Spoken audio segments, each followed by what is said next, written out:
এমন একটা রহস্যময় শহর যেখানে 4 লাখ মানুষ এই শহরে আটকে আছে, কিন্তু অবাক ব্যাপার, তারা নিজেরাও জানে না যে তারা এই শহরে আটকে আছে। এই ব্যক্তিটা রাতের বেলায় যখন শহরে ঘুরে বেড়াচ্ছিল, হঠাৎ সে দেখতে পায় তার আশেপাশের গাড়ি ঘোড়াগুলো থেমে গেল। মানুষ যে যেখানে পারল ঘুমিয়ে পড়ল হঠাৎ করেই, এবং ঠিক 1 মিনিট পরে গোটা শহরের মানুষ আবার জেগে যায়। এবং এই অদ্ভুত ঘটনাটা প্রতি রাতেই শহরের মধ্যে হয়। রাত বলতে মনে পড়ল এই শহরে রাত কখনো শেষ হয় না, অর্থাৎ এই শহরের মানুষ জীবনেও কখনো সূর্য উঠতে দেখেনি। এই শহরে সবসময় রাতই থাকে কেন? সে এক মাথা খারাপ করা রহস্য। Hello and welcome to ASD story. এই শহরটা এতটাই রহস্যময়, এতটাই অদ্ভুত যে এই শহরের বাইরে নাকি আজ অবধি কেউ বেরোতেই পারেনি। এমন কি আছে এখানে? একটার পর একটা উলঙ্গ মেয়ের মৃতদেহ পাওয়া যাচ্ছে এই শহরের বিভিন্ন জায়গায়, এবং অবাক ব্যাপার হলো প্রতিটা মেয়ের মৃতদেহের মধ্যে এক অজানা রহস্যময় চিহ্ন আঁকা থাকে। আর এই শহরে মাটির নিচে আছে এক গোপন দুনিয়া, যে দুনিয়ায় ওরা থাকে যাদের কোনো নাম নেই। সত্যি বলতে গেলে এরকম কাহিনী আমি এর আগে কখনো শুনিনি। আর শেষের টুইস্ট মাথায় ঘুরিয়ে দেবে একটা সেরা sci fi mystery thriller. ASD story presents dark city. কাহিনী শুরু হয়, লোকটাকে দেখানো হয়। লোকটা অজ্ঞান অবস্থায় বাথরুমের একটা জল ভর্তি বাথটাবের মধ্যে পড়ে আছে, আর সেখানে একটা মোটা ধরনের ইঞ্জেকশন মাটিতে পড়ে থাকতে দেখা যায়। লোকটার নাম জন মুডার্ক। হঠাৎই চোখ খুলে সে বাথটাব থেকে উঠে নিজের মুখটা আয়নাতে দেখতে থাকে। তার গায়ে কোনো পোশাক ছিল না। জন কিছুই বুঝতে পারে না সে এখানে কি করে এসেছে। জন বাথরুমের কোনায় রাখা একটা পোশাক পরে বাথরুম থেকে বেরিয়ে আসে। ঠিক তখনই ফোন করে জনকে কেউ বলে, হ্যালো, আমি ডাক্তার। মনে পড়ে, তুমি এখন হয়তো কিছুই বুঝতে পারছো না জন। আসলে তোমার উপরে একটা পরীক্ষা বা এক্সপেরিমেন্ট করা হয়েছিল, আর এই কারণে তোমার স্মৃতি হারিয়েছো তুমি। সত্যিই তো, জন তার নিজের নামটাও ভুলে গেছে। হঠাৎই জন একটা কিছু দেখে এবং তার হাত থেকে ফোনটা পড়ে যায়। জন দেখতে পায় একটা মেয়ের মৃতদেহ। মেয়েটা পুরো উলঙ্গ, গায়ে কোনো কাপড় নেই, এবং মেয়েটার গায়ে চাকু দিয়ে গোল গোল স্পাইরালের মতো দাগ, বিশেষ চিহ্ন।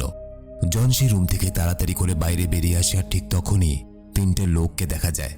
স্বাভাবিক মানুষের থেকে অনেকটাই লম্বা ছিল, কালো লম্বা কোট এবং মাথায় টুপি পরা, এবং তাদের সাথে একটা বাচ্চাকেও দেখা যায়। এই মানুষগুলোকে এখানে দ্য স্ট্রেঞ্জার বলা হয়েছে। এই মানুষগুলোর কোনো নাম নেই, এবং এই রহস্যময় মানুষগুলোর আসল পরিচয় অন্য কিছুই ছিল।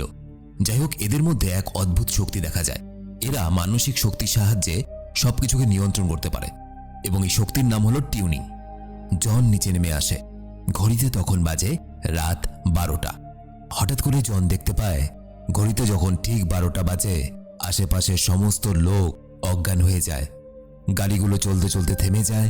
যে যেখানে আছে তারা সেখানেই ঘুমিয়ে পড়ে কেমন যেন। এবং ঘড়ির কাঁটাটা 12টা পার করার পর, অর্থাৎ যখন 12টা 1 বাজে, হঠাৎ করে সবাই একা একাই জেগে ওঠে। এবং অবাক ব্যাপার হলো, কেউ কাউকে জিজ্ঞেসও করে না যে আমরা কেন ঘুমিয়ে পড়েছিলাম, বা আমরা কেন অজ্ঞান হয়েছিলাম, বা 1 মিনিট আমাদের সাথে কি হয়েছিল। কারণ ওই মানুষগুলোর মনেই থাকে না যে 1 মিনিট ওদের লাইফ থেকে কিভাবে চলে গেল, বা ওই 1 মিনিট তারা অজ্ঞান অবস্থায় ছিল। তো এরকম কেন হয় এটা পরে জানা যাবে। সবাই জেগে ওঠার পর জনকে রিসেপশনে থাকা একজন কর্মচারী জন মুরডক নামে ডাকে। লোকটা জনকে বলে, মিস্টার জন, আপনি এখানে থাকার জন্য 3 সপ্তাহের টাকা দিয়েছেন আমাদেরকে। এই হোটেল রুমটা আপনার জন্য বুক করা, আর আপনার ওয়ালেটটা আপনি অটোমেট রেস্টুরেন্টে ছেড়ে এসেছেন। এবং তখন জন বুঝতে পারে এবং সাথে সাথে অবাকও হয় যে 3 সপ্তাহ ধরে সে নিজের বাড়ি ছেড়ে এই হোটেলটাতে ছিল। এবং একই সাথে জন এটাও জানতে পারে যে তার সম্পূর্ণ নাম জন মুরডক। কিছুক্ষণ পর রিসেপশনে থাকা সেই লোকটা জনের রুমে যায়, যেখানে সেই 3 জন স্ট্রেঞ্জারকে দেখতে পায় সে। এই লোকগুলো তাকে জনের কথা জিজ্ঞেস করে, জন কোথায়?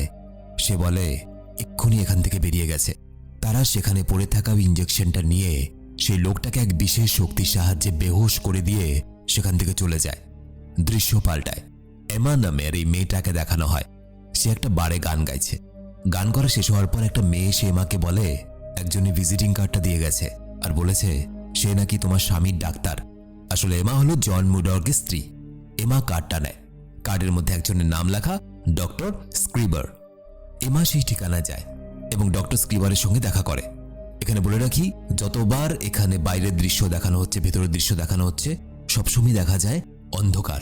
কারণ এই শহরে কখনো সূর্য দেখা যায় না, এই শহর সবসময় অন্ধকার থাকে। এবং শহরবাসীদের এটা নিয়ে কোনো মাথা ব্যথাও নেই, কেউ কোনো কারণ খোঁজার চেষ্টাও করে না যে কেন আমাদের এখানে সূর্য দেখা যায় না, কেন সবসময় রাত থাকে। তো যাই হোক, ডক্টর স্ক্রিভারি হলো সেই মানুষ যে কিনা এই কাহিনীর প্রথমে জনের সঙ্গে ফোনে কথা বলেছিল। ডক্টর স্ক্রিভার এমাকে বলে, জন প্রায়ই আসতো আমার কাছে, কিন্তু অবাক ব্যাপার, এমা নাকি এই বিষয়ে কিছু জানতই না। ডক্টর স্ক্রিভার এমাকে বলে, জন তোমার দেওয়া ধোকার জন্য মানসিকভাবে ভেঙে পড়েছিল।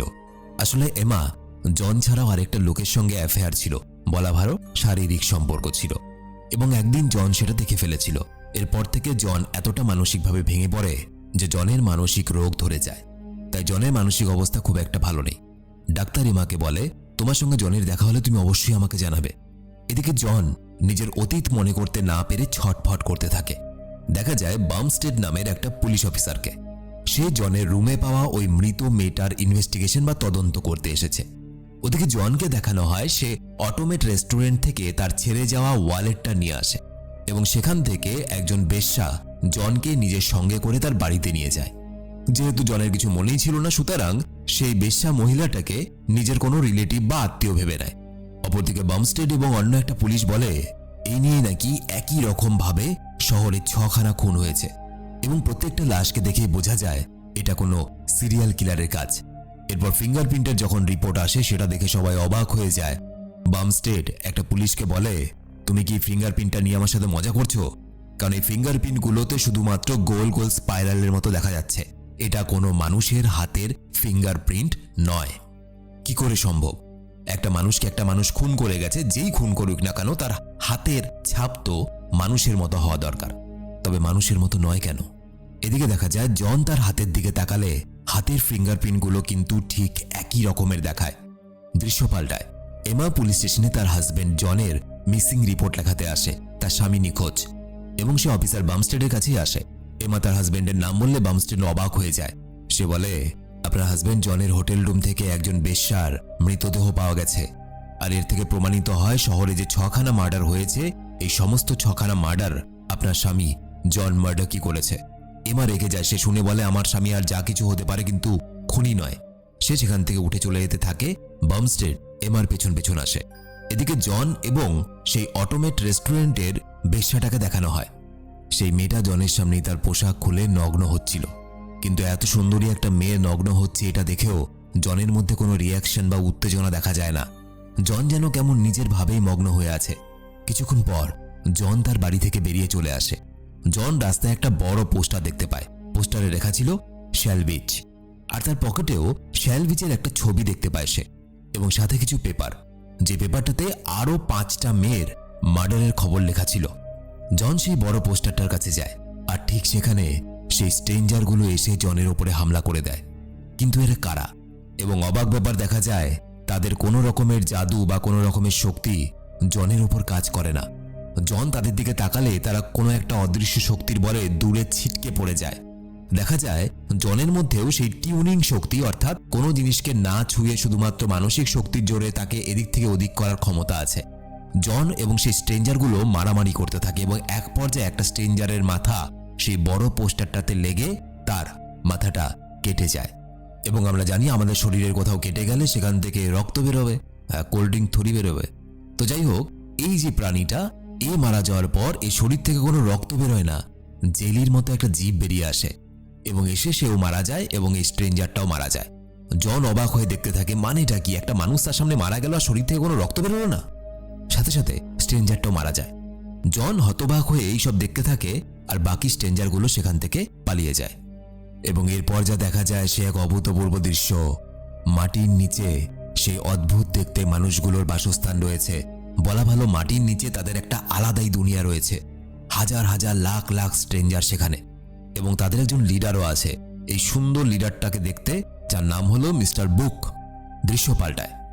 দেখা যায় অফিসার বামস্টেড এমাকে তার বাড়িতে ছাড়তে আসে। এমা বাড়িতে ঢুকে দেখে তার সামনে জন বসে আছে। এমা জনকে দেখে অবাক হয়ে যায়। সে বলে, জন, তুমি কোথায় চলে গিয়েছিলে? তোমাকে পুলিশ খুঁজছে। জন এমাকে বলে, আমি জানি, পেপারে দেখেছি, কিন্তু আমার কিছুই মনে পড়ছে না। আমার পকেটে কিছু চাবি এবং এই অ্যাড্রেস ছিল, এবং এই জন্য আমি এখানে এসে পৌঁছতে পেরেছি। না তো আমি জানতেও পারতাম না যে এখানে আমার একটা বাড়ি আছে। এখানে আসার আগে আমি একজন বেশ্যার সাথে ছিলাম। আসলে আমি নিজেকে পরীক্ষা করছিলাম যে আসলে কি আমি কারোর খুন করতে পারি। এমা বলে, আমি বিশ্বাস করি তুমি খুন করতে পারো না জন। জন হঠাৎই নিচে তাকায় এবং একটা গাড়ি দেখতে পায়। এমা বলে, এটা নিশ্চয়ই পুলিশ অফিসার বামস্টেডের গাড়ি। সে আমাকে বাড়িতে ছাড়তে এসেছিল। জন বুঝে যায় বামস্টেড তার জন্যই অপেক্ষা করছে।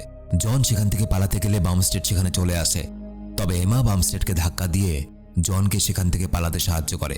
জন পালিয়ে বেসমেন্টে চলে আসে এবং সেখান থেকে বাইরে বেরোনোর রাস্তা না থাকলে জন তার চোখ দিয়ে দেওয়ালের মধ্যে কেমন অদ্ভুতভাবে তাকায় এবং একটা দরজা তৈরি হয়ে যায় দেওয়ালে।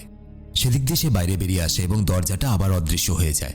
এদিকে বামস্টেড বুঝতে পারে না যে জন বেসমেন্টের ভেতর থেকে কোথায় অদৃশ্য হয়ে গেল, কারণ এখান থেকে তো বাইরে বেরোনোর কোনো জায়গাই নেই।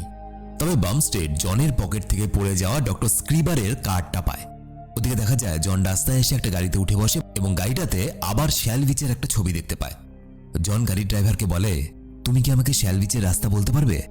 ড্রাইভার বলে, হ্যাঁ, আমি তো ওখানেই আমার হানিমুন কাটাতে গিয়েছিলাম। ড্রাইভার শ্যালভিচের রাস্তাটা বলতে গেলে দেখা যায় সে শ্যালভিচের রাস্তাটা ভুলে গেছে কোনো একটা অজানা কারণে। অবাক ব্যাপার, ড্রাইভার কিছুই বলতে পারে না। সে কোন দিক দিয়ে শ্যালভিচে গেছিল তার মনেও নেই। ওদিকে ডাক্তার স্ক্রিবারকে একটা সুইমিং পুলে দেখা যায়, কোনো এক চিন্তায় মগ্ন।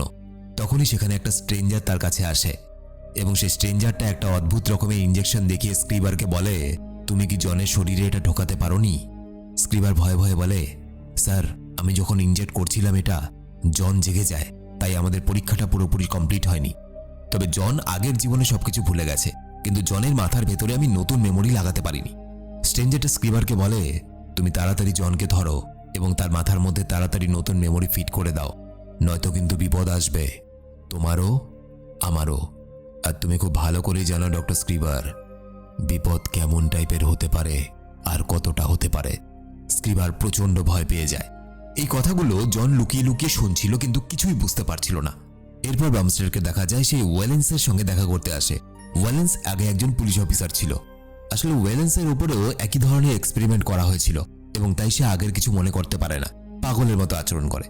বামস্টেড দেখে তার ঘরটা পুরো অগোছালো, আর ওয়ালেন্সকে দেখে ঘরের দেওয়ালে সেই পারফেক্ট সাইজের ফিঙ্গারপ্রিন্ট এঁকে রেখেছে। ওয়ালেন্স বামস্টেডকে বলে, এই লোকগুলো সবাইকে মেরে ফেলে, তুমি কি তোমার অতীত সম্পর্কে কিছু জানো? আমি কিন্তু প্রতিদিন আলাদাভাবে জানতে পাই। বামস্টেড ভাবতে থাকে যে এটা পাগল হয়ে গেছে, কি সব বলছে, আমার অতীত সম্পর্কে আমি কেন জানবো না। ওদিকে ডক্টর স্ক্রিবারকে দেখা যায় সে স্ট্রেঞ্জারগুলোর ডেরায় যায় এবং জন ডক্টর স্ক্রিবারের পিছু নেয়। জন দেখতে পায় একটা দেওয়ালে নিজে নিজে বড় দরজা তৈরি হয়। সেই দরজা দিয়ে ডক্টর স্ক্রিবার ভেতরে প্রবেশ করে। দেখা যায় সেই স্ট্রেঞ্জারগুলো আইডেন্টি কার্ড এবং মেমোরি তৈরি করছে। ডক্টর স্ক্রিবার অন্য মেমোরির সাথে আরেকটা মেমোরি যোগ করে দিয়ে এক ধরনের নতুন মেমোরি বানাচ্ছে এবং সম্ভবত মানুষের মাথার মধ্যে এই মেমোরিগুলোই ঢুকিয়ে দেওয়া হয়। সেখানে ওই স্ট্রেঞ্জারদের লিডার মিস্টার বুক আসে আর একটা ঘন্টা বেজে ওঠে। সবাই তৈরি হয়ে যায় টিউনিং করার জন্য এবং তাদের সামনে একটা বড় ঘড়ি দেখা যায়। শহরের সব লোক নিজেদের নিজেদের কাজে ব্যস্ত। এক দম্পতিকে দেখানো হয়, তারা খুব গরিব। তারা অল্প মাইনে দিয়ে তাদের বাচ্চাদের খরচ কি করে চালাবে সেই নিয়ে আলোচনা করছিল দুঃখী হয়ে। ওদিকে ঘড়িতে 12টা বাজার সাথে সাথে সারা শহরের লোক অজ্ঞান হয়ে যায় বা ঘুমিয়ে পড়ে। সবকিছু স্তব্ধ, গাড়ি ঘোড়া ট্রেন সব থেমে যায়। কিন্তু জনকে দেখা যায় সে একমাত্র জেগে আছে। অবাক ব্যাপার, সারা শহর ঘুমিয়ে শুধুমাত্র জন জেগে আছে। কেন? জন সবাইকে জাগানোর চেষ্টা করছিল পাগলের মতো, কিন্তু কেউ তার ডাকে সাড়া দেয় না। দেখা যায় এক অবাক করা দৃশ্য। স্ট্রেঞ্জারগুলো ডেরায় একটা বড় গোলাকার, দেখতে অনেকটা পৃথিবীর গ্লোবের মতো একটা যন্ত্র। সেই যন্ত্রটা সবকিছু কন্ট্রোল করে। স্ট্রেঞ্জারগুলো সেটার উপর টিউনিং করতে শুরু করে। আর বাইরে মাটিতে বড় বড় বিল্ডিংগুলো অদ্ভুতভাবে মাটির নিচ থেকে উঠে আসে। জন এই সমস্ত কিছু দেখে অবাক হয়ে যায়। দেখে মনে হচ্ছিল পুরো শহরটাকে এই স্ট্রেঞ্জারগুলো নিজের মতো করে বানাচ্ছে নতুন করে। জন দেখতে পায় যে দেওয়ালের দরজাটা দিয়ে স্ক্রিবার ভেতরে প্রবেশ করেছিল সেই দরজাটা দেওয়ালের উপর জাদুর সাহায্যে তৈরি। আর সেখান থেকে স্ক্রিবারের সঙ্গে কিছু স্ট্রেঞ্জারও বেরিয়ে আসে। তাদের সাথে একটা লোক নিয়ে এসে তারা সেলুনের একটা চেয়ারের মধ্যে বসিয়ে দেয় এবং তার মাথায় একটা ইঞ্জেকশন ঢুকিয়ে দেয়। এরপর তারা সেই দম্পতির বাড়িতে যায় যারা কিনা গরিব এবং তার বাচ্চার পড়াশোনার খরচ সামলাতে পারছিল না। তাদের দুজনকে ভালো করে জামা কাপড় পরিয়ে চেয়ারে বসিয়ে দেওয়া হয় এবং তাদের বাড়িটা, যেটা কিনা একটা ছোট্ট একটা ঘরের মতো ছিল, সেই বাড়িটাকে কোনো এক অদৃশ্য শক্তির সাহায্যে পুরো রাজপ্রাসাদ বানিয়ে দেওয়া হয়। এরপর জন রাস্তায় ডক্টর স্ক্রিবারকে দেখতে পায়। জন তাকে বলে, ডক্টর স্ক্রিবার, আপনি আমার সাথে কি করেছেন? আমার আগের কোনো স্মৃতি আমি কেন মনে করতে পারছি না? জন স্ক্রিবারের ওপর রেগে তাকালে স্ক্রিবার জনের কোনো এক অদৃশ্য শক্তির জন্য দূরে ছিটকে পড়ে যায়। স্ক্রিবার অবাক হয়ে জনকে বলে, জন, তুমি ওদের মতো টিউনিং করতে পারো? তোমার মধ্যেও টিউনিংয়ের শক্তি আছে? আমি তোমাকে সাহায্য করব। আমি তোমায় এই শক্তি কি করে কন্ট্রোল করতে হয় সেটা শেখাবো। তখনই কিছু স্ট্রেঞ্জারকে সেখানে আসতে দেখলে জন লুকিয়ে পড়ে। দেখা যায় সেই ঘড়িটাতে যখন 12টা 1 হয়ে যায়, শহরের সবাই আবার জেগে ওঠে এবং স্বাভাবিকভাবে চলতে থাকে যেন কিছুই হয়নি।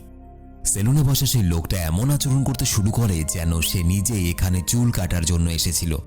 অপরদিকে সেই দম্পতি যারা কিনা গরিব ছিল, তারাও এমন আচরণ করে যেন তারা আগে থেকেই ধনী ছিল। অর্থাৎ কারোই কিছু মনে নেই যে ওই অজ্ঞান হওয়ার আগে বা ঘুমিয়ে পড়ার আগে তারা কি কোন অবস্থা ছিল। এরপর সেই স্ট্রেঞ্জার এবং তাদের লিডার বুককে দেখানো হয়।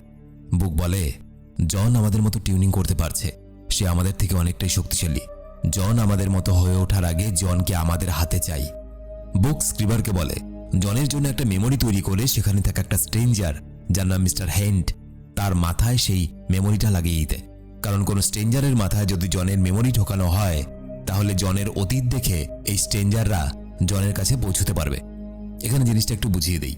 মনে করো তোমার মাথার মেমোরি সম্পূর্ণ মুছে দিয়েছে বা অন্য কেউ চুরি করে নিয়েছে। এবার সেই মানুষগুলো তোমাকে ধরতে পারছে না। এবার সেই মানুষগুলো যদি অন্য কারো মাথায় তোমার থেকে চুরি করা মেমোরিটা লাগায়, তাহলে তারা তোমার অতীত সম্পর্কে জানতে পারবে, যে তুমি কোথায় যাও, কোথায় যাওয়ার অভ্যেস আছে, বা কোন কোন মানুষের সঙ্গে তোমার পরিচয় আছে। তাহলে সেই সব মানুষগুলোর সাহায্যে বা সেই সব জায়গা যেখানে তুমি যেতে, সেই সব জায়গাগুলোর সাহায্যে তোমাকে ধরা সহজ হবে। তো এই কারণেই জনের মেমোরি তারা অন্য একজনের মাথার মধ্যে লাগাতে চেয়েছিল। এবং মেমোরিটা মিস্টার হেন্ডের ভেতরে লাগানোর পর তারা সত্যি সত্যি দেখতে পায় যে জন আগে কি কি করেছিল, কোথায় গেছিল। জনের স্মৃতিতে এটাও দেখা যায় জনের গায়ের রক্ত, তার হাতে চাকু। তাহলে কি সত্যি শহরে যতগুলো খুন হচ্ছে মেয়েদের, সেগুলো জনই করছে? এরপর জনকে দেখা যায় তার পকেটে থাকা শ্যাল বিচের ছবিটার পেছনে কার্ল হ্যারিস জনের জন্য একটা চিঠি লিখে রেখেছে। সেখানে কার্ল জনকে তার সঙ্গে দেখা করতে বলে এবং সাথে এমার কথাও বলে। তার মানে কার্ল নামের লোকটা জনের সম্পর্কে জানে। এবং জন একটা ফোন বুথ থেকে কার্লের ঠিকানাটা বের করে। সেই ঠিকানাটা সেখানে থাকা একটা দোকানদারকে জিজ্ঞেস করতে গেলে জন অবাক হয়ে যায়, কারণ এই দোকানদারটাকে সে হোটেলের রিসেপশনে কাজ করতে দেখেছে। যেই লোকটা কালকে অবধি হোটেলের রিসেপশনে কাজ করত, আজকে ফোন বুথে কি করছে? জন তাকে জিজ্ঞেস করে, কবে থেকে কাজ করছো এখানে, মনে পড়ে কিছু? লোকটা বলে, হ্যাঁ, আমি তো 25 বছর ধরে কাজ করছি এখানে। জন অবাক হয়ে যায়, কি বলছে লোকটা? কালই তো হোটেলের রিসেপশনে ছিল সে। জনের কাছে রহস্য আরো জটিল হয়ে ওঠে। এরপর জন কার্লের উদ্দেশ্যে বেরিয়ে পড়ে। কিছু স্ট্রেঞ্জারকে দেখানো হয়, তারা সেই পতিতা মেয়েটার বাড়িতে যায়, কারণ তারা জনের মেমোরিতে দেখেছিল জন এই মেয়েটার কাছে এসেছিল। তাই তারা ভাবছিল মেয়েটা হয়তো জানে যে জন কোথায় আছে। কিন্তু তারা মেয়েটার কাছ থেকে জনের কোনো খবর না পেয়ে জনের স্ত্রীর কাছে আসে। তবে এমার কাছ থেকেও তারা জনের কোনো খোঁজ পায় না। এদিকে জন কার্লের বাড়িতে যাওয়ার সময় একটা মেট্রো স্টেশনে ওয়ালেন্সকের সাথে দেখা হয়। ওয়ালেন্সকে জনকে বলে, এই শহর থেকে বেরোনোর কোনো রাস্তা নেই জন। তুমি জানো, আমিও তোমার মতো অনেক ছটফট করেছি, অনেক খুঁজেছি। এই শহরটা একটা গোলক ধাঁধার মতো। নির্দিষ্ট একটা জায়গায় যাওয়ার পর এই শহর শেষ হয়ে যায়। তুমি যতই চেষ্টা করো, তুমি শহরের বাইরে যেতে পারবে না। আর তোমাকে যেমন ওই লোকগুলো খুঁজছে, তারা আমাকেও খুঁজছে। জন তাকে জিজ্ঞেস করে, এসবের মানে কি? আমার সাথে এগুলো কি ঘটছে? তোমার সাথেই বা কি ঘটেছে এগুলো? কেনই বা শহরের বাইরে যাওয়া যাবে না? ওয়ালেন্সকে এখানে জনকে অবাক করে দিয়ে বলে, আমি নিজের চোখে দেখেছি ওই স্ট্রেঞ্জারগুলো আমাদের মাথার মেমোরি একে অপরের সঙ্গে বদলে দেয় এবং ওরা ইচ্ছে করলে আমাদের মাথার স্মৃতি নিয়ে খেলাও করে। কাকে কোন দিন রাতের বেলা গরিব বানিয়ে দেবে, কাকে কোন দিন রাতের বেলা ধনী বানিয়ে দেবে, কিচ্ছু ধরতে পারবে না। হয়তো আজ যে মানুষটা শিক্ষক, রাত 12টা বাজার পর সেই কোথাও কারো বাড়িতে চাকর হিসাবে কাজ করছে এবং তার মাথার মধ্যে এটাই গেঁথে দেওয়া হয় যে সে ওই বাড়িতে বহু বছর ধরে চাকরের মতোই কাজ করছে। স্ট্রেঞ্জাররা আমাদের ওপরে এক্সপেরিমেন্ট বা পরীক্ষা নিরীক্ষা করছে। কিন্তু জন, তুমি জানো, আমি এর হাত থেকে বাঁচার উপায় খুঁজে পেয়ে গেছি। এই বলে সে একটা ট্রেনের সামনে ঝাঁপ দেয়।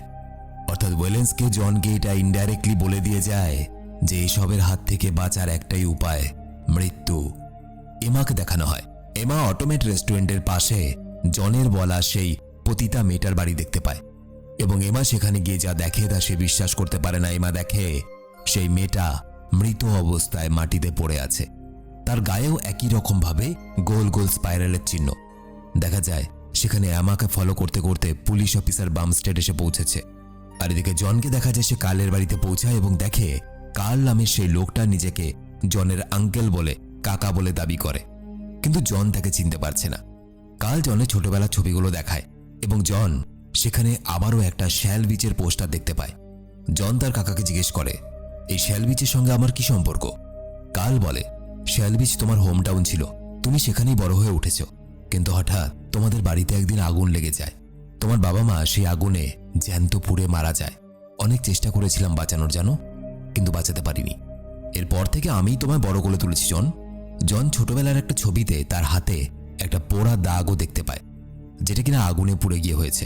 তবে অবাক করার মতো ব্যাপার হলো সেই পোড়া দাগটা জনের শরীরে এখন আর নেই। জন বুঝে যায় ওয়েলেন্স ঠিকই বলেছিল, এই সব কিছু স্ট্রেঞ্জারগুলো তৈরি করা একটা মিথ্যে। এই লোকটা অর্থাৎ কার্ল তার আদৌ কোনো কাকা বা আঙ্কেল কিনা সেই বিষয়েও যথেষ্ট সন্দেহ আছে, কারণ এত ডিপলি একটা পোড়া দাগ যেটা কিনা ছোটবেলায় লেগেছে তা আবার আগুনে পুড়ে সেটা মুছে গেল শরীর থেকে। আসলে কার্লের মেমোরিতে স্ট্রেঞ্জারগুলো সেই মেমোরিটাই ঢুকে দিয়েছিল যেটা কিনা আঙ্কেল কার্লের ছিল, এবং এই জন্য এই মানুষটা নিজেকে জনের কাকা আঙ্কেল কার্ল ভাবছে। জন কার্লের বাড়িতে শ্যালবিচের একটা ডায়েরি পায়, তবে সেটার পাতাগুলো একদম সাদা, কোনো লেখাই নেই। এদিকে দেখা যায় ওই পতিতা মেয়েটার মৃতদেহকে পুলিশরা ময়না তদন্তের জন্য নিয়ে যায়। এমা এটা মানতেই পারছে না যে খুনটা জন করেছে। তখনই এমার কাছে আঙ্কেল কার্লের কল আসে। এমাকে বলে, জন আমার এখানে আছে, তবে সে কিছু মনে করতে পারছে না। এটা শুনে এমা আঙ্কেল কার্লকে বলে, জনকে ওখানেই আটকে রাখো, আমি আসছি। এমাও বামস্টেড বেরিয়ে পড়ে জনের জন্য। তবে দেখা যায় স্ট্রেঞ্জারদের বড় ঘড়িটার সাথে শহরের সব ঘড়িতে আবার 12টা বাজে। সবাই আবার ঘুমিয়ে পড়ে পুরো শহর, সেখানকার যানবাহন, মানুষজন, এভরিথিং। জন আবারও বাইরে বেরিয়ে আসে, দেখে শহরের বাড়িঘরগুলো কেমন যেন বদলে যাচ্ছে। ছোট ছোট বাড়িগুলো বড় বড় ইমারতে পরিণত হচ্ছে এবং বাকি সবকিছুই কেমন যেন নিজের ইচ্ছা মতো নড়াচড়া করছে। অবাক ব্যাপার, কি করে সম্ভব? দেখা যায় স্ট্রেঞ্জার হ্যাডকে, যার মাথার মধ্যে জনের মেমোরি লাগানো ছিল, সে জনের কাছে এসে পৌঁছায়। জন এবং হ্যান্ডের মধ্যে মারপিট চলতে থাকে। এক পর্যায়ে জন হ্যান্ডকে কাবু করে এবং তার গলায় ছুরি রেখে জিজ্ঞেস করে, তোমরা কারা আর এইসব কেন করছো? হ্যান্ড ঠান্ডা গলায় বলে, মিস্টার জন, এই সমস্ত কিছু আপনার মাথার উপর দিক দিয়ে যাবে, কারণ আমরা মানুষের ওপরে একটা এক্সপেরিমেন্ট করছি। আমরাও মানুষের মতো হওয়ার চেষ্টা করছি, কারণ আমরা যে প্রজাতির, সেই প্রজাতিটা ধীরে ধীরে শেষ হতে চলেছে। আমরা জানতে চাই মানুষের মধ্যে এমন কি আছে যে মানুষ লক্ষ লক্ষ বছর ধরে পৃথিবীতে বেঁচে আছে। এই কারণে আমরা মানুষ হওয়ার চেষ্টা করছি। তাদের মধ্যেই কথাবার্তা চলতে চলতে 12টা 1 হয়ে যায়। শহর আবার জেগে ওঠে। মিস্টার হ্যান্ড জনের মধ্যে একটা ইঞ্জেকশন ঢোকাতেই যাবে, এমন সময় জন তাকে ধাক্কা দিয়ে সরিয়ে দেয় এবং তখনই সেখানে এমা এবং বামস্টেড এসে জনকে গাড়িতে তুলে নেয়। জনকে পুলিশ স্টেশনে নিয়ে আসা হয়। এখানে বামস্টেড জনকে জিজ্ঞেস করে, তুমি সেই বেশ্যাটাকে কেন খুন করেছিলে? জন বলে, আমি কোনো খুন করিনি, এই সমস্ত কিছু বানানো মিথ্যে। বামস্টেড মানতে চায় না। জন বামস্টেডকে বলে, একটা কথা বলুন তো, আপনার কি আগের কথা মনে পড়ে? আপনি কি বলতে পারবেন যে আপনি কাল ঠিক কি কি করেছিলেন? আপনি শহরে কখনো দিন হতে দেখেছেন? কখনো দেখেছেন সূর্য উঠেছে? আপনার কখনো মনে হয়নি যে এই শহরে সবসময় অন্ধকার? কেন সবসময় রাত? এরকম কি আমাদের পৃথিবী ছিল কখনো? আমাদের তো সকালে সূর্য উঠত, সন্ধেবেলার দিকে সূর্য অস্ত যেত। কোথায়? বামস্টেড জনের মুখে এসব কথা শুনে চিন্তায় পড়ে যায়। সত্যি তো, এতদিন তো ভেবে দেখেনি এগুলো। সত্যিই তো, আজ কত দিন হয়ে গেল সূর্য ওঠা দেখেনি। শহরে তো সূর্য ওঠে না। সত্যিই তো, সে কাল কি কি করেছিল কোনো কিছুই মনে পড়ছে না ঠিকভাবে। শুধু তার এতটুকুই মনে পড়ছে যে জনকে ধরতে হবে। এমা জনের কাছে ক্ষমা চায়, তাকে পুলিশের কাছে ধরিয়ে দেওয়ার জন্য, কারণ বামস্টেড সেখানে থাকায় এমার কাছে আর কোনো উপায় ছিল না। এমা আরও বলে যে, জন, আমি তোমায় বিশ্বাস করি, তুমি এই খুনগুলো করতে পারো না, আর আমি এখনো তোমায় ভালোবাসি। জন এমাকে বলে, তোমার কোনো দোষ নেই। আসলে আমাদের তো কখনো বিয়েই হয়নি, আমাদের তো শুধুমাত্র একে অপরের সাথে দেখা হয়েছিল। সেই স্ট্রেঞ্জারগুলো আমাদের মেমোরিতে এইসব স্মৃতি ঢুকিয়ে দিয়েছে। এমা জনের কথা কিছু বুঝতে পারে না, কারণ সে তো আর আসল সত্যিটা জানে না। দেখা যায় সেই স্ট্রেঞ্জারগুলো জনকে খোঁজার জন্য পুলিশ স্টেশনে পৌঁছায়। তারা সেখানে থাকা সবগুলো লোককে তাদের শক্তির দ্বারা অজ্ঞান করে দেয়। এরপরে জনকে যে রুমে রাখা আছে সেখানে গিয়ে তারা দেখে জন নেই। দৃশ্য পাল্টায়। জনকে দেখানো হয় ডক্টর স্ক্রিবারের ওখানে যায় সে। জন স্ক্রিবারকে সেই স্ট্রেঞ্জারগুলোর কথা আবার জিজ্ঞেস করলে স্ক্রিবার জনকে বলে, জন তুমি খুনি নও, এই সমস্ত খুন সেই স্ট্রেঞ্জারগুলো করেছে। মানুষের স্মৃতি বদলে দিয়ে তারা পরীক্ষা চালাচ্ছে। তোমার জীবন, তোমার স্মৃতি সবকিছু মিথ্যে, সব মিথ্যে। স্মৃতি প্রতি রাতে বদলে যায় এখানে মানুষের।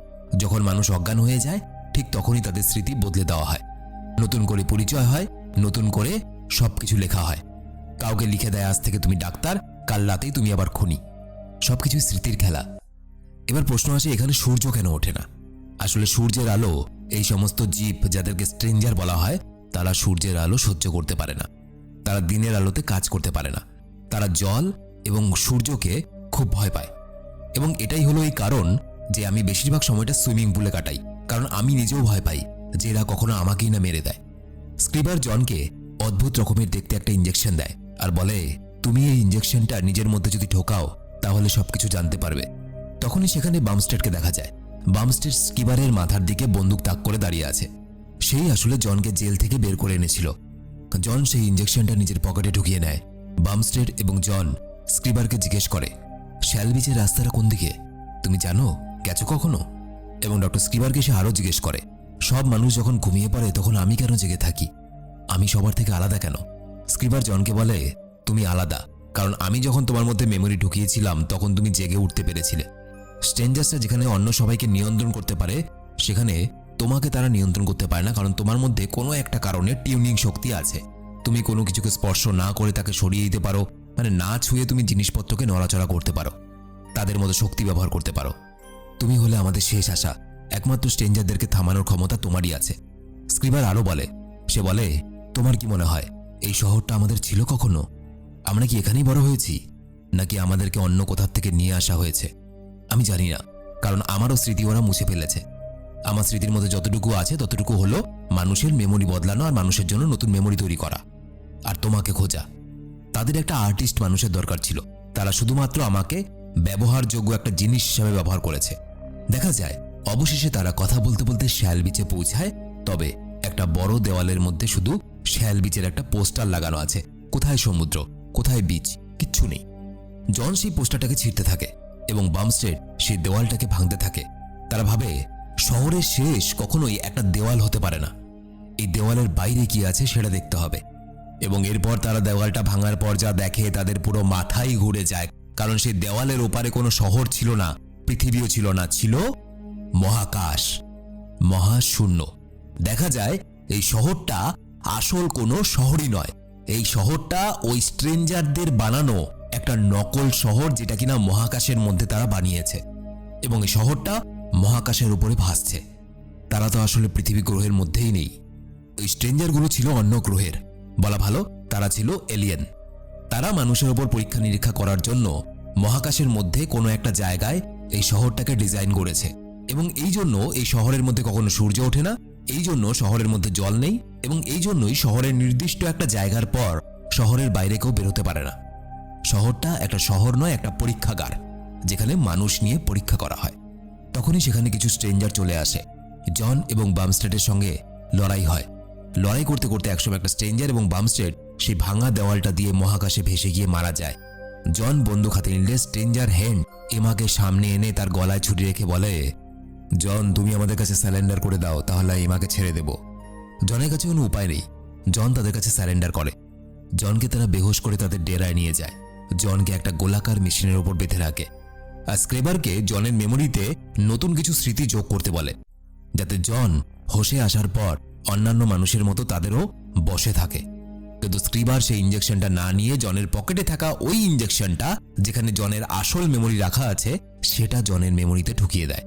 এরপর জন তার মেমোরিতে স্ক্রিবারের তৈরি করা স্মৃতি দেখতে পায় এবং ডাক্তার স্ক্রিবার খুব বুদ্ধি করে ওই মেমোরির মধ্যে কি করে জন তার শক্তিকে ভালো করে ব্যবহার করতে পারবে সেই সমস্ত কিছু টিউটোরিয়াল রেখেছিল। জন ওই স্মৃতিগুলো দেখে তার শক্তি ব্যবহার করা শিখে যায়। এদিকে মিস্টার বুক বুঝে যায় যে স্ক্রিবার জনকে অন্য ইঞ্জেকশন দিয়েছে, তাই বুক স্ট্রেঞ্জারদেরকে আদেশ দেয় স্ক্রিবারকে মেরে ফেলার জন্য। তখনই জন তার শক্তি দিয়ে সব বাঁধন ছিঁড়ে উঠে বসে। জন এখন নিজের শক্তি ব্যবহার করতে খুব ভালো করেই জানে। কারণ সে তার স্মৃতিতে দেখে নিয়েছে ডক্টর স্ক্রিবার তাকে যা যা বলেছে, কিভাবে তার শক্তি সে ব্যবহার করতে পারবে। শুরু হয় এক ধ্বংসের যুদ্ধ। শক্তির দ্বারা জন স্ট্রেঞ্জারদের পুরো আস্তানাকে ধ্বংস করে দেয়। জন এতটা শক্তিশালী হয়ে উঠেছে যে তার সঙ্গে স্ট্রেঞ্জাররা পেরে উঠছে না। জন তাদেরকে এক এক করে মারতে থাকে। সেখানে থাকা সবকিছুকে জন নষ্ট করে দেয়। অবশেষে জন তাদের পরাজিত করে। যুদ্ধ শেষ হলে স্ক্রিবার জনকে বলে, জন, তুমি এই শহরটাকে নিজের মতো করে সাজাতে পারবে। তুমি যা চাইবে এখন থেকে তাই হবে এখানে, কারণ তুমি শক্তি কন্ট্রোল করতে শিখে গেছো। জন স্ক্রিবারকে এমার কথা জিজ্ঞেস করে। স্ক্রিবার বলে, সেই স্ট্রেঞ্জারগুলো এমার স্মৃতি আবার মুছে দিয়েছে। এমা এখন আর তোমায় চেনে না, আর তার ভেতরে আগের স্মৃতিগুলোকে ঢোকানো যাবে না, কারণ মেমোরি তৈরি করার মেশিনগুলো নষ্ট হয়ে গেছে। শুধুমাত্র সেই বড় ঘড়িটা বেঁচে আছে, যেটার দিকে তাকিয়ে স্ট্রেঞ্জারগুলো টিউনিং করে এবং শহরের সব লোককে বেহুশ করে দিয়ে শহরের নকশা বদলে দেয়। জন সেই বড় ঘড়িটার দিকে তাকিয়ে টিউনিং করে এবং পুরো শহরটাকে এক নতুন রূপ দেয়। এইবার শহরে প্রথমবারের জন্য সূর্য ওঠে। সেই শহরের চারদিকে জন সমুদ্র তৈরি করে। এবার এখানে প্রশ্ন আসতে পারে যে একটা মানুষ কখনোই ঈশ্বর নয়, সে কি করে সূর্য ওঠাচ্ছে, সে কি করে সমুদ্র তৈরি করছে? আগেই বলে দিয়েছি, এই শহরটা বানানো একটা শহর। শহরের সবকিছু নকল। কাজেই যেটাকে সূর্য হিসাবে তৈরি করা হয়েছে সেটাও কোনো আসল সূর্য নয়। এই নকল শহরের মতোই নকল। জন সমুদ্রের তীরে যায়, যে সমুদ্রের তীরের নাম শ্যাল বিচ। জন আবারও এমার সাথে দেখা করে, একজন অপরিচিত মানুষের মতোই। আর এখান থেকে শুরু হয় তাদের জীবনের নতুন করে পথ চলা। তো এই ছিল একটা ইউনিক কাহিনী, দ্য ডার্ক সিটি। ভিডিও কেমন লাগলো অবশ্যই কমেন্টে লিখে জানিও। আর যারা আমার সাথে সরাসরি কথা বলতে চাও, আমার ফেসবুক, ইনস্টাগ্রাম আইডি এই ভিডিওর নিচে ডেসক্রিপশনের লিঙ্ক দেওয়া আছে, চলে এসো, গল্প হবে। আমারও কেমন যেন মনে হচ্ছে আমার আরও 2-3খানা চ্যানেল হয়তো আছে, যার মধ্যে একটার নাম এক্সপ্লেন টিভি বাংলা আর একটার নাম কালপুরুষ। হ্যাঁ, এইভাবে বুদ্ধিমানের মতো নিজের চ্যানেলের প্রমোশন করতে হয়। তো দেখা হচ্ছে পরে ভিডিওতে। ততদিন সবাই নিজের শরীরে স্পাইরাল টাইরাল কিছু তো একটা আঁকো, আর 12টার সময় ঘুমিয়ে পড়ো।